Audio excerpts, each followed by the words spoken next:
सल्लु अलल हबीब सल्लल्लाहु ताला अला मुहम्मद। मुअज़्ज़ज़ नाज़रीन, हाजिर हैं अपने सिलसिला में, सिलसिला एक आयत कुरान से, कुरान पाक की एक और आयत लेकर आपकी खिदमत में। आज की आयत का तर्जुमा और तफसीर सुनने से पहले मफ़हूम आपकी खिदमत में अर्ज़ करता हूँ। आज का दर्स होगा इसके मुतालिक कि महबूब अलैहिस्सलातु वस्सलाम के वसीले से दुआ करने का क्या हुक्म है। आया कि हजूर के उम्मती ही आपके वसीले से दुआ करते हैं या आपके दुनिया में तशरीफ़ लाने से पहले भी आपके वसीले से दुआएं मांगी जाती रही हैं। आइए आपकी खिदमत में कुरान पाक की आयत, तर्जुमा और उससे साबित होने वाला हमारा अक़ीदा पेश करता हूँ।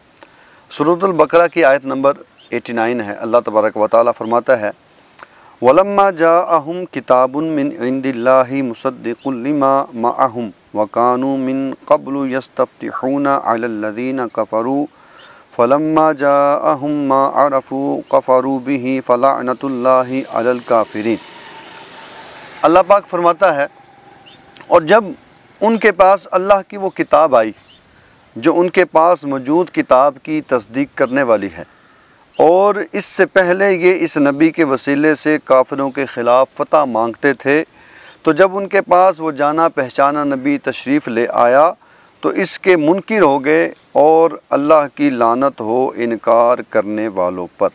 इस आयत का शान नज़ूल ये है कि इमामुल अंबिया सल्लल्लाहु अलैहि वसल्लम की तशरीफ़ आवरी और कुरान पाक के नाजिल होने से पहले यहूद अपनी मनाजात में, अपनी दुआओं में हज़ूर अलैहिस्सलातु वस्सलाम का वसीला पेश करते, हज़ूर अलैहिस्सलातु वस्सलाम के वसीले से दुआएं मांगते और अपने उस मकसद में कामयाब होते।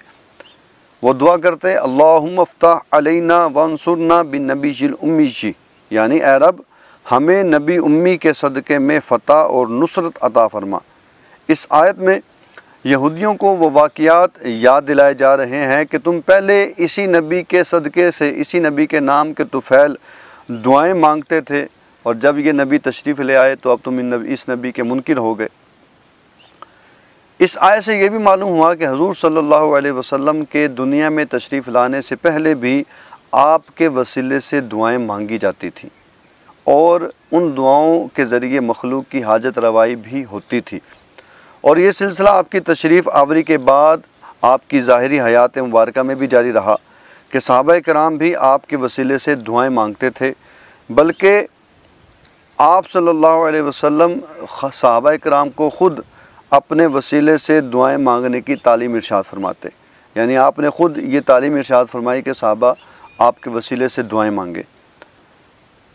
और आप सल्लल्लाहु अलैहि वसल्लम की वसाले ज़ाहिरी के बाद भी सहाबा कराम का ये सिलसिला रहा, यही मामूल रहा, सल्फ़ सालिहीन का भी यही तरीक़ा रहा, और तब से लेकर अब तक जारी है और इंशाअल्लाह अज़्ज़ा वजल तक क़यामत जारी रहेगा। यानी इस आयत का, इस दरस का पूरा मफ़हूम ये बनता है कि हज़ूर के दुनिया में तशरीफ़ लाने से पहले भी आपके वसीले से दुआएं मांगी जाती रही, हज़ूर दुनिया में तशरीफ़ लाए तब भी आपके वसीले से दुआएं मांगी जाती रही, बल्कि ख़ुद हज़ूर ने सहाबा को इस चीज़ की तालीम इरशाद फरमाई। हज़ूर दुनिया से ज़ाहिरी पर्दा कर गए, हमारी आंखों से ओझल हो गए, अब भी हज़ूर के वसीले से दुआएं मांगी जाती हैं और इंशाअल्लाह अज़्ज़ा वजल तक क़यामत मांगी जाती रहेंगी। हज़ूर के वसीले से दुआ मांगने की बरकत से लोगों की हाजत रवाई होती रही है और इंशाअल्लाह अज़्ज़ा वजल होती रहेगी। तभी तो मेरे आला हज़रत ने फरमाया, वो जहन्नम से गया जो उनसे मुस्तग़नी हुआ, वो जहन्नम में गया जो उनसे मुस्तग़नी हुआ है खलीलुल्लाह को हाजत रसूलुल्लाह की। यानी इसका अगर मफ़हूम आसान अल्फाज में बयान करूँ, कल क़यामत के दिन सारे के सारे नबी अपनी अपनी उम्मतों को जवाब देंगे। जब उनकी उम्मतें जाएंगी और जाकर कहेंगी कि अल्लाह की बारगाह में हमारी शिफ़ाअत करें, तो नबी कहेंगे, अल्लाह ने आज ऐसा गज़ब फरमाया कि आज से पहला ऐसा गज़ब नहीं फरमाया, तुम किसी और के पास जाओ। उस वक्त सारी उम्मतें इकट्ठे होकर जिस हस्ती की बारगाह में हाजिर होंगी, और जो हस्ती अल्लाह तबारक व तआला के गज़ब को अल्लाह की रहमत से तब्दील फरमाएंगी, उस हस्ती का नाम मोहम्मद मुस्तफ़ा सल्लल्लाहु अलैहि वसल्लम है। इसलिए आला हज़रत ने फरमाया, वो जहन्नम में गया जो उनसे मुस्तग़नी हुआ है खलीलुल्लाह को हाजत रसूलुल्लाह की। तो आका अलैहिस्सलातु वस्सलाम के वसीले से दुआ मांगना ये शिरक और बिदअत नहीं, बल्कि ये हज़ूर से आने वाले, हज़ूर से पहले आने वाले लोगों से भी ये तरीक़ा साबित है, सहाबा से भी साबित है, सल्फ़ सालिहीन से भी साबित है, औलिया से भी साबित है। अल्लाह पाक हमें कुरान पाक सही मानों में सीख कर उस पर अमल करने की तौफ़ीक़ अता फ़रमाए। आमीन बिजाहि नबी अमीन।